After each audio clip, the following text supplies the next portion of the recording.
Warren Buffett's worth $93 billion as of today. And here are 5 lessons that I learned from him that I want to impart to you.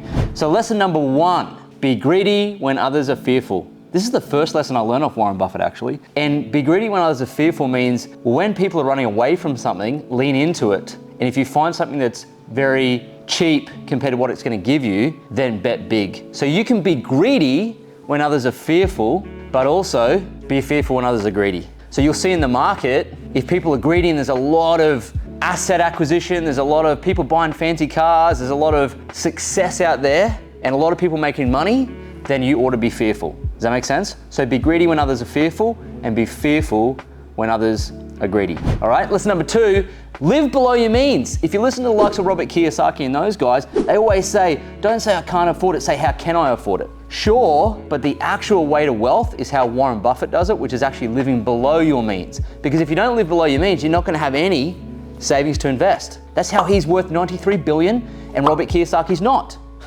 Because Warren lives below his means. He still lives in the same house that he bought in Omaha back in the 60s. It's the exact same house. He hasn't moved. He hasn't gone and bought more houses. He even goes to McDonald's every morning and has the same breakfast for $3. Now, of course, he owns a private jet, so not everything is boring for him.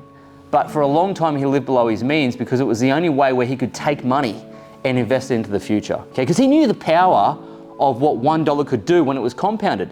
That's why he wanted to live within his means, because he wanted to put the money to work. Lesson number 3 that I learned off Warren Buffett was be very careful borrowing money, okay? Never borrow more than you can pay back.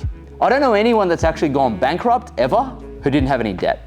Can debt be used wisely? Definitely. But most people use way too much debt. So if interest rates go up drastically, which is exactly what's happening now, they can get caught short and they can go broke. All the people I know personally who have gone bankrupt due to debt, not being able to repay it, okay? So be very careful about that. Lesson number 4 is never follow the herd, okay? Another way of saying that is don't chase markets. So if there's a hot crypto market, don't chase it. If there's a hot real estate market, don't chase it. If there's a hot lithium market, don't chase it. If there's a hot anything market, don't chase it. Be a contrarian. What does that mean? It means do what the herd is not doing. But it takes courage to stand alone. So when you're doing that, people will start to think you're weird and strange. Why aren't you in real estate? Everyone's making money. That's because you're not chasing markets. By the time you figure it out, by the time it's hot, it's probably too late. This happened to me personally when everyone was trying to tell me to get into cryptocurrency. And I remember getting into an Uber one day, and my dad was in the front with the Uber driver, and he was chatting to my dad. They were talking about crypto, and the Uber driver was in on the crypto deal. And I knew straight away that it was a peak in the market. If the Uber driver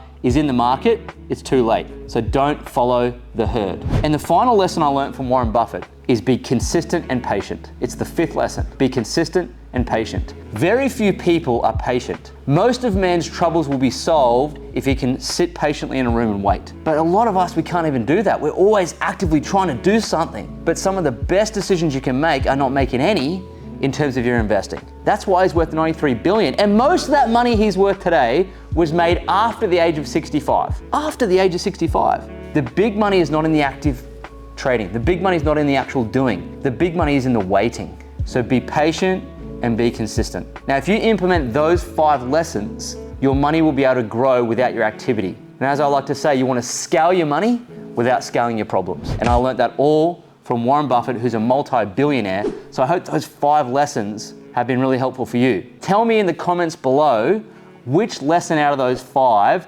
resonates with you the most, and which one are you going to practice the most out of all 5. Leave it in the comments below, and I'll see you in the next episode.